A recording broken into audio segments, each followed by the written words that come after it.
नमस्कार। आज की इस विशेष चर्चा में स्वागत है। आज हमारे पास कुछ बहुत दिलचस्प स्रोत हैं।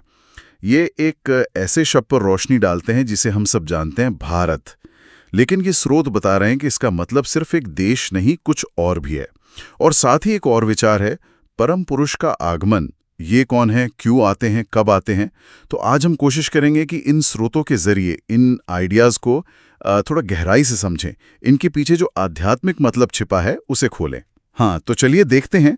ऐसा लगता है कि ये पूरी बात धर्म और अधर्म के उतार चढ़ाव के इर्द गिर्द घूमेगी, और शायद इसमें किसी दिव्य शक्ति के हस्तक्षेप की भी बात होगी, वो गीता वाली गूंज शायद, कि जब जब धर्म की हानि होती है। पर शुरुआत करते हैं सबसे पहले सवाल से। इन स्रोतों के हिसाब से आखिर ये भारत है क्या? हाँ, ये बहुत अच्छा सवाल है शुरुआत के लिए, और जवाब वाकई काफी गहरा है। देखिए, स्रोत कहते हैं कि भूगोल या राजनीति से हटकर भारत शब्द की जड़ों में एक आध्यात्मिक मतलब है। अगर हम इसकी व्युत्पत्ति देखें, मतलब ये शब्द बना कैसे है, तो इसमें दो हिस्से हैं, भा और रथ। भा और रथ सुनने में तो सरल है, पर यहाँ इनका मतलब क्या है? भा एक संस्कृत धातु है। इसका मतलब होता है दीप्ति, आभा, रोशनी, या कहिए ज्ञान का प्रकाश। ये सिर्फ बल्ब की रोशनी नहीं, बल्कि अंदर के ज्ञान की, चेतना की रोशनी है। अच्छा, ज्ञान का प्रकाश, ठीक है। और रथ? रथ का मतलब है उसमें पूरी तरह से डूबा हुआ, लीन, संलग्न, उसमें मग्न। तो इस तरह से देखें तो भारत का असली मूल मतलब हुआ वो चेतना या वो सत्ता जो भा यानी ज्ञान के प्रकाश में, उस आध्यात्मिक दीप्ति में पूरी तरह से डूबी हुई है, मग्न है। अरे, ये तो बिल्कुल अलग बात हुई। मतलब हम तो भारत मतलब ये देश, यहाँ के लोग यही समझते हैं ज्यादातर। ये परिभाषा तो किसी की अंदरूनी हालत बता रही है। बिल्कुल। और स्रोत इस आइडिया को और आगे ले जाते हैं। वो सिर्फ शब्द के मतलब पर नहीं रुकते, वो इसे हमारे शरीर के अंदर जो ऊर्जा केंद्र हैं उनसे भी जोड़ते हैं। खास तौर पर एक जिक्र आता है सप्तम मार्जारीय चक्र का। सप्तम मार्जारीय चक्र, ये कहीं वो तो नहीं जिसे योग वगैरह में सहस्रार चक्र कहते हैं, सिर के सबसे ऊपर पीनियल ग्रंथि के पास? हाँ हाँ, बिल्कुल वही। इसे ही सबसे ऊंची आध्यात्मिक चेतना का केंद्र माना जाता है। स्रोत ये कहते हैं कि जब किसी इंसान की चेतना इस चक्र पर टिकी होती है, जब वो उस परम ज्ञान भा के अनुभव में होता है, तब वो इंसान असल में भारत है। अच्छा। तो इस नजरिए से देखें तो दुनिया के किसी भी कोने में कोई भी इंसान हो, अगर वो इस परम आध्यात्मिक लक्ष्य की तरफ बढ़ रहा है, उस भा में टिकने की कोशिश कर रहा है, तो उसकी चेतना की वो अवस्था भारत है। ये तो कमाल का विचार है। मतलब भारत होना एक तरह की आध्यात्मिक उपलब्धि है, ना कि सिर्फ पासपोर्ट पर लिखा नाम। लेकिन फिर इस जमीन का, इस देश का नाम भारतवर्ष क्यों पड़ा? क्या कोई कनेक्शन है? हाँ, स्रोत इन दोनों को जोड़ते हैं। उनका कहना है कि इस भूमि को भारतवर्ष इसीलिए कहा गया क्योंकि इतिहास में देखें, संस्कृति में देखें, तो इसने पूरी मानवता को इसी इसी आध्यात्मिक प्रकाश की तरफ रास्ता दिखाने में एक खास भूमिका निभाई है। यहाँ ऐसे ऋषि, मुनि, ज्ञानी हुए जिन्होंने उस परम सच को जाना और दूसरों को बताया।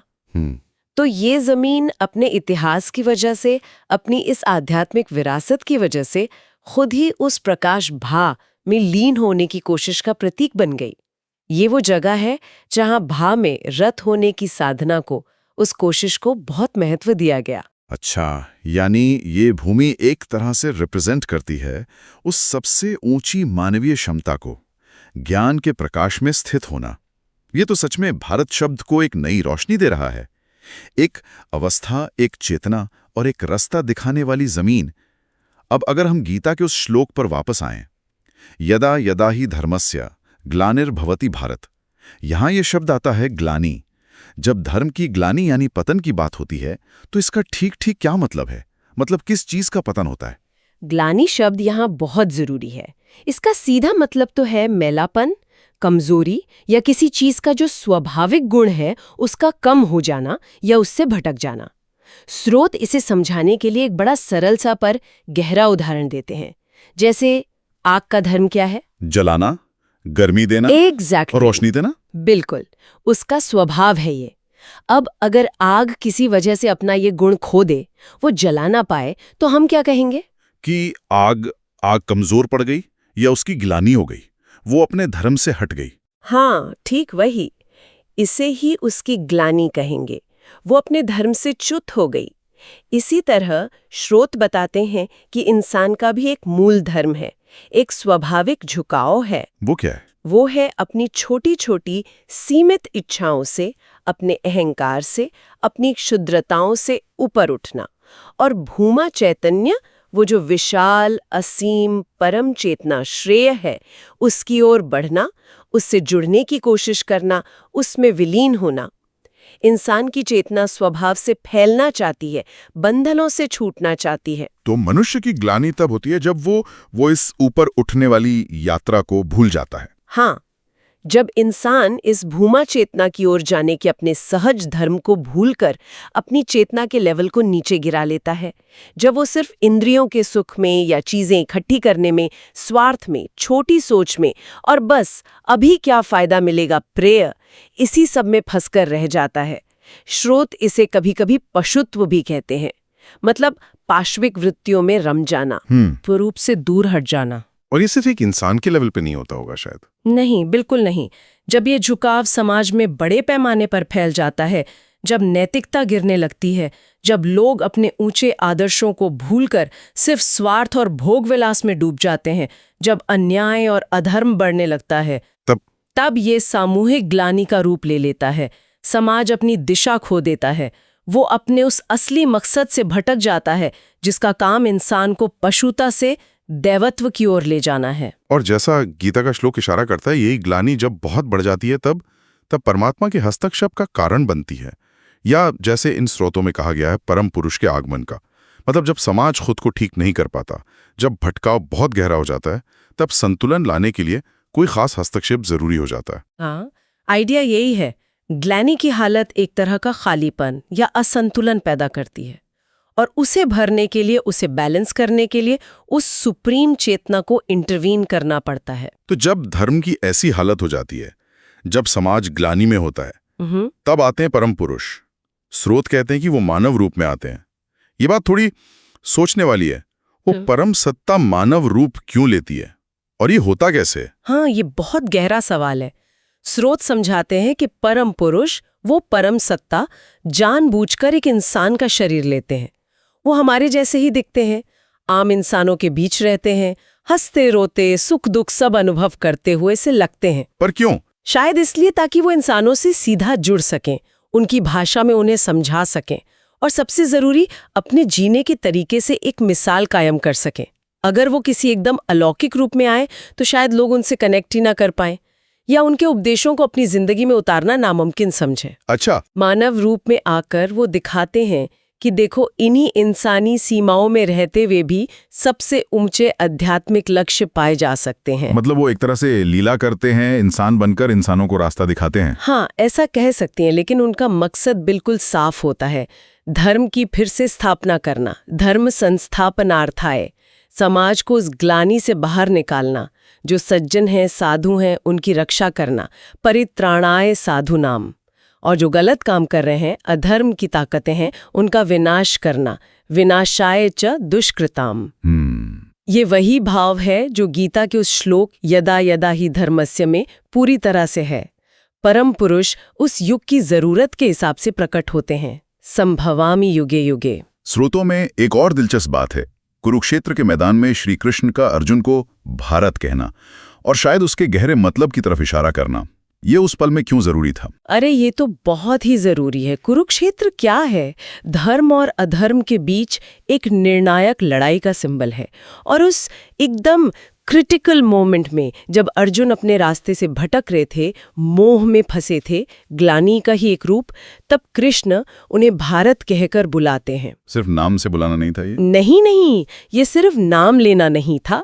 ये अर्जुन को याद दिलाना था कि उनका असली स्वरूप क्या है, उनकी क्षमता क्या है, कि वो भा यानी ज्ञान के प्रकाश में स्थित हो सकते हैं, वो धर्म के लिए खड़े हो सकते हैं। ये याद दिलाना था कि उनका कर्तव्य इस छोटे मोटे मोह से ऊपर उठकर धर्म की रक्षा करना है।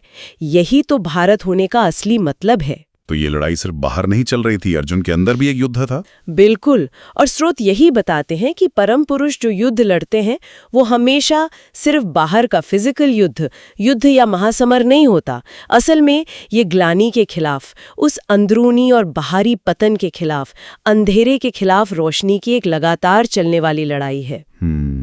परम पुरुष का काम सिर्फ नेगेटिव ताकतों को खत्म करना ही नहीं है, उससे भी बढ़कर लोगों के अंदर जो सोई हुई आध्यात्मिक चेतना है उसे जगाना है, उन्हें उनके असली स्वरूप का एहसास कराना है और समाज को सही दिशा दिखानी है। वो अंधेरा हटाने के साथ साथ दिया भी जलाते हैं। तो वो सिर्फ प्रॉब्लम, ग्लानि, अधर्म को सॉल्व ही नहीं करते, बल्कि कुछ पॉजिटिव, कुछ कंस्ट्रक्टिव भी करते हैं। हाँ, एक नया रास्ता दिखाते हैं। हाँ, ये बहुत बहुत महत्वपूर्ण बात है। स्रोत साफ करते हैं कि परम पुरुष सिर्फ पुरानी गलतियों को ठीक करने नहीं आते, वो आने वाले समय के लिए एक नींव भी रखते हैं। वो उस खास युग के हालात, वहाँ की चुनौतियाँ, लोगों की सोच, समस्या, इन सब को गहराई से समझते हैं और उसी के हिसाब से वो एक ऐसा पथ या रास्ता दिखाते हैं जो उस समय के लोगों के लिए सबसे सही हो, जो उन्हें ग्लानि से निकालकर वापस भागी और ये जा सके। ये पथ किस तरह पर होता है? क्या कोई नया धर्म शुरू करते हैं या कोई नियम बनाते हैं? जरूरी नहीं कि वो कोई नया धर्म ही हो, ये जीने का एक तरीका हो सकता है, एक फलसफा हो सकता है, साधना का कोई तरीका हो सकता है, या समाज और अर्थव्यवस्था के लिए कुछ सिद्धांत हो सकते हैं। मुख्य बात यह है कि ये उस युग के लोगों को उनके सामने जो सबसे बड़ा कॉन्फ्लिक्ट है उससे निपटने में मदद करता है। कौन सा कॉन्फ्लिक्ट? यानी श्रेय जो लंबे समय में भला करने वाला है, आध्यात्मिक लक्ष्य है, और प्रेय जो अभी अच्छा लगता है, दुनियावी इच्छाएं हैं, इनके बीच का संघर्ष।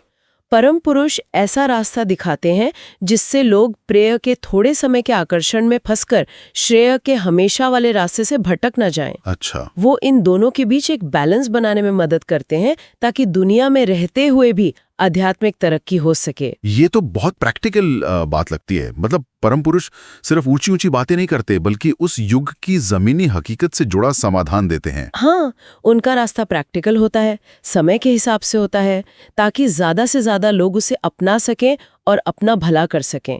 ठीक है, तो हमने अब तक काफी कुछ समझा। हमने भारत के कई मतलब देखे। वो जमीन जो रोशनी दिखाती है, वो इंसान जो खुद रोशनी खोज रहा है, सहस्रार चक्र से जुड़ा एक आध्यात्मिक अवस्था। फिर हमने ग्लानि को समझा, अपने असली धर्म या स्वभाव से भटक जाना, चेतना का गिरना। और हमने जाना कि परम पुरुष इस ग्लानि को दूर करने, धर्म को फिर से स्थापित करने और उस युग के लिए सही पथ दिखाने के लिए मानव रूप में आते हैं। अब इन सब कड़ियों को जोड़ते हैं। स्रोत एक बहुत ही आकर्षक बात कहते हैं कि परम पुरुष स्वयं भी भारत हैं। इन सब बातों को ध्यान में रखते हुए इसका क्या मतलब हुआ? परम पुरुष को भारत क्यों कहा गया है? हाँ, ये वाकई में इन सारे विचारों का जैसे क्लाइमैक्स है, एक अद्भुत सिंथेसिस। चलिए इसे धीरे धीरे समझते हैं। जो हमने अब तक बात की उसे एक साथ लाते हैं। नंबर 1, हमने देखा जमीन को भारत कहा क्योंकि ये भा ज्ञान के प्रकाश की ओर रास्ता दिखाती है, ये सोर्स है एक तरह से। नंबर 2, फिर हमने देखा वो इंसान भारत है जो एक्टिवली इस भा के लिए कोशिश कर रहा है, उस प्रकाश में लीन होने की साधना कर रहा है, ये साधक है। सही। नंबर 3, जब लोग सब मिलकर इस रास्ते को भूल जाते हैं, दिशाहीन हो जाते हैं और समाज में ग्लानि छा जाती है, तब बैलेंस बिगड़ जाता है। हाँ। नंबर 4, इस बिगड़े हुए बैलेंस को ठीक करने, धर्म और अधर्म के संघर्ष, युद्ध, महासमर को सुलझाने और लोगों को वापस भा के रास्ते पर लाने के लिए परम पुरुष आते हैं। वो एक नया युग के हिसाब से सही पथ दिखाते हैं। ठीक है। और अब नंबर 5, सबसे जरूरी बात, परम पुरुष कौन है? वे खुद उस सबसे ऊंचे भा, उस परम ज्ञान और प्रकाश के जीते जागते प्रतीक हैं। वो उस अवस्था में नेचुरली स्थित होते हैं जिसे पाने के लिए साधक कोशिश करता है।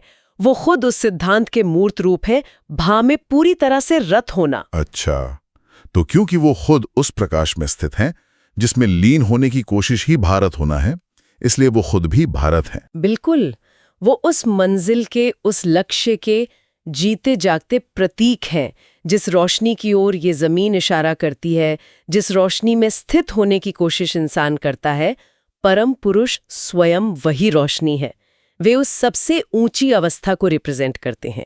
इसलिए इस गहरे आध्यात्मिक मतलब में परम पुरुष भी भारत है। वे इस पूरे कॉन्सेप्ट को पूरा करते हैं। रास्ता दिखाने वाली जमीन, कोशिश करने वाला साधक और खुद मंजिल या लक्ष्य का मूर्त रूप। वाह, ये तो सचमुच एक गहरा और परत दर परत खुलने वाला विचार है। भारत शब्द में इतने सारे मतलब, ये कभी सोचा नहीं था। तो अगर हम आज की चर्चा को समेटें तो हमने स्रोतों के आधार पर देखा कि भारत सिर्फ एक ज्योग्राफिकल एंटिटी नहीं है, बल्कि कई लेवल्स पर एक गहरा आध्यात्मिक सिद्धांत है। ये उस जमीन का नाम है जिसने मानवता को ज्ञान के प्रकाश भा की तरफ प्रेरित किया। ये उस इंसान की चेतना की अवस्था है जो उस प्रकाश में स्थित होने, रत की कोशिश कर रहा है, जिसका ताल्लुक सहस्रार चक्र से भी है। फिर हमने ग्लानि को समझा, जो इंसान का अपने इस ऊंचे स्वभाव से गिरना है, चेतना का सिकुड़ना है। और हमने जाना कि जब ये ग्लानि बहुत बढ़ जाती है, तब धर्म को फिर से स्थापित करने के लिए परम पुरुष मानव रूप में आते हैं। वो ना सिर्फ अधर्म का नाश करते हैं और बैलेंस लाते हैं, बल्कि उस खास युग की चुनौतियों का सामना करने के लिए एक सही पथ भी देते हैं, जो श्रेय और प्रेय में संतुलन लाए। और क्योंकि वे खुद उस परम प्रकाश भा के मूर्त रूप हैं, उस प्रकाश में स्थित हैं, इसलिए वे स्वयं भी भारत कहलाते हैं। हाँ, आपने इसे बिल्कुल सही तरीके से समेटा है। ये सारे आइडियाज एक दूसरे से बहुत खूबसूरती से जुड़े हुए हैं और यहीं से एक विचार अपने आप उभरता है जो हमें सोचने पर मजबूर करता है, और ये सीधे इन स्रोतों से ही निकल रहा है। अगर परम पुरुष हर युग की खास समस्याओं के समाधान के लिए उस युग के लिए सही पथ देते हैं जो श्रेय और प्रेय का बैलेंस साधता हो, तो फिर सवाल ये उठता है कि हमारे अपने समय में, आज के इस युग में, वो कौन सी मुख्य ग्लानि है जिससे समाज जूझ रहा है? आज धर्म और अधर्म की लड़ाई किस रूप में दिख रही है? और इन सिद्धांतों की रोशनी में वो प्रासंगिक पथ क्या हो सकता है जिसकी आज सबसे ज्यादा जरूरत है? बिल्कुल, ये एक बहुत महत्वपूर्ण सवाल है जिस पर शायद हम सभी को इन स्रोतों से जो हमें समझ मिली है उसके आधार पर सोचना चाहिए। ये सिर्फ किताबी चर्चा का विषय नहीं, बल्कि हमारे अपने जीवन और समाज के लिए रेलेवेंट हो सकता है। वो कौन सा संतुलन है जिसे आज खोजने की जरूरत है? वाकई ये एक ऐसा सवाल है जिसका कोई बना बनाया जवाब नहीं है, बल्कि ये हमें अपने अंदर और अपने आसपास देखने के लिए प्रेरित करता है। इन गहरे विचारों पर मनन करने के लिए आज का ये अन्वेषण यहीं समाप्त करते हैं। सोचने के लिए बहुत कुछ मिला है।